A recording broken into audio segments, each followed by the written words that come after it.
We call for inspired leadership. Of all those I have met and listened to, I believe the Dalai Lama is simply one of the most natural and intelligent international leaders we have living on the planet. We, and I say especially China today, are so fortunate to have him available to us. The Tibetan issue has matured greatly from the 1940s, and I support the positive elements arising in China to turning this around as a beneficial model of cooperation. We're very touched by the monks. You just say Tashitale and their smiles become so wide. And if you mention the Dalai Lama here, everyone goes like this. The Dalai Lama is really central to their being here, and although it's something they have to keep hidden, most people enjoy the material prosperity that has come to the area in terms of electricity, clothing, food, medical care, transportation. These have all been great improvements, but their spiritual life, they still feel very attached to their spiritual leader.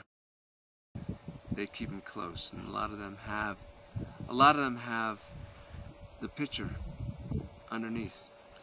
So it's been very touching and very moving here in these mountains, visiting the various monasteries, and there are hundreds of monks in these hills, hundreds. So anyway, it's a real gift to be here.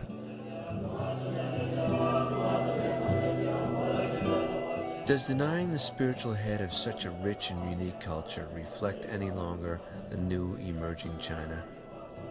Why does his picture still need to be hidden? What exactly are the values he espouses that you now oppose? The Dalai Lama is clear that every Chinese person has as much worth and same spiritual ground as any Tibetan or any other human being. He would like to see China prosper and its citizens be healthy and happy like all others. The Dalai Lama doesn't ask us to become devotees, nor is he about the accumulation of wealth and power. He has never formed an army of resistance or terror. He motivates his people and us all to be good citizens, to be kind-hearted, to progress for the good of all. His message can only be labeled compassionate.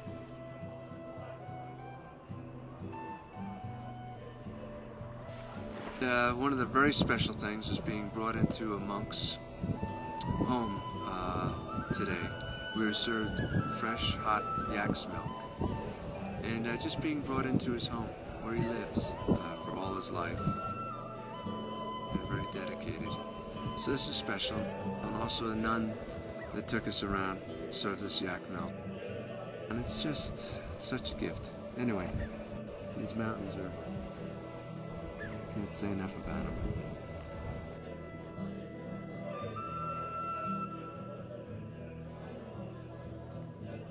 So there's the monastery we're in. We're right now taking a walk out in this great field.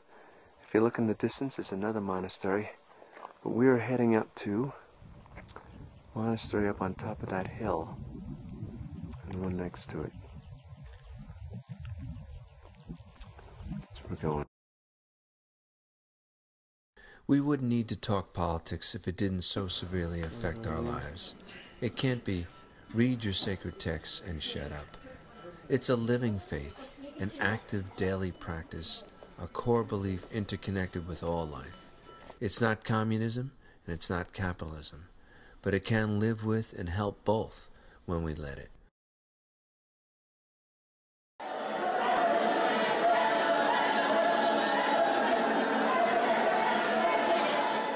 Perhaps a rub, the Tibetan monks' daily rituals are not for tourism or show, not for money, but for self-discipline, as a meditation, as taking on a responsibility and carrying forward a real part of humans' evolving wisdom.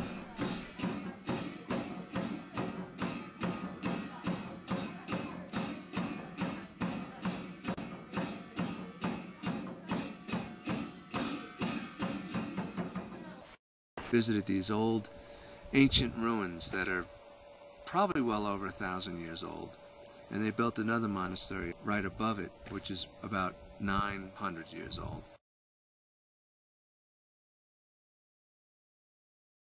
Particular hill, we come from down. There's the temple we were just at, down below there. And the monks asked me a question, is it true that in America people have signs for Tibet? And I said, yes, you do see those signs. And they're just like, thank you. They just said thank you for that. America. Very good. No. Sheshe. They have it in their heart. They really want to see their leader. They really want to hear him, be with him. We know we are home when our hearts are being heard. People won't speak what's in their hearts if a hidden hand threatens with jail or being locked out of opportunities for work.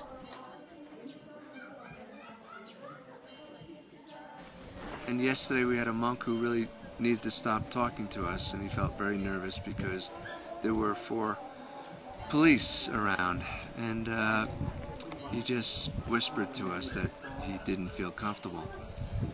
No peace is what he said, no peace. Which is tough. There's a lot of peace around here as long as you keep to the line. There are good works, and I've met young Chinese helping Tibetans in schools and medical clinics. They spoke of an obligation to help others, to serve. They have ideals of goodness instilled. This is immeasurable. I see some monasteries and communities well endowed, monks in limousines with the latest technology. And I see large shining stupas going up all over the territories, while other monasteries remain dirt poor, people looking worn, beaten down, and malnourished, with barely shoes on their feet. Favoritism in rewarding specific behavior is clear for those who toe the line and play the Dalai Lama censorship game and speak no truth to power. There may be some, but I did not see a Tibetan army officer, nor a Tibetan police officer, nor a Tibetan foreman on any big Chinese project. Most often the laborers were Han brought in as well. The new train to Lhasa bringing progress actually brings tons more of Han Chinese at a much faster rate to settle, fortify, and intermarry. Too few Tibetans have enough ownership to benefit from the tourist dollars.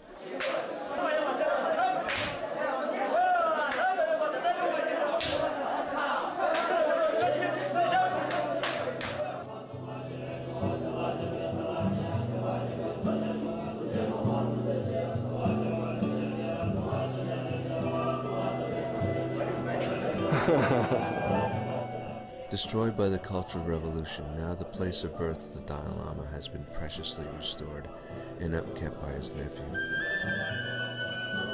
We have a lot to learn from China. They have a lot to learn from us. We need to help build trust where these walls of suspicion can come down. And there really is still that sense of suspicion that other people are trying to use this place or get power, take over, and you know, independence movements, and all this doesn't really have to happen if the trust level builds. So anyway, it's been a wonderful, wonderful experience. Today is a blessed day. We just walked along a riverbank, didn't see a soul, just a few people that greet us with smiles.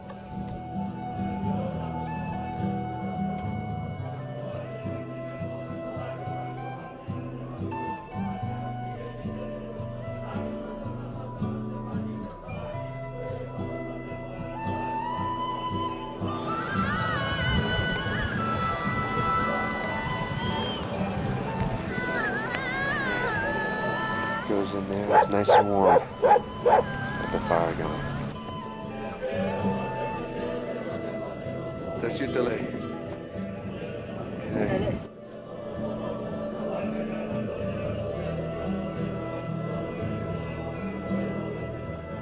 And the hearts of a dear peoples call out.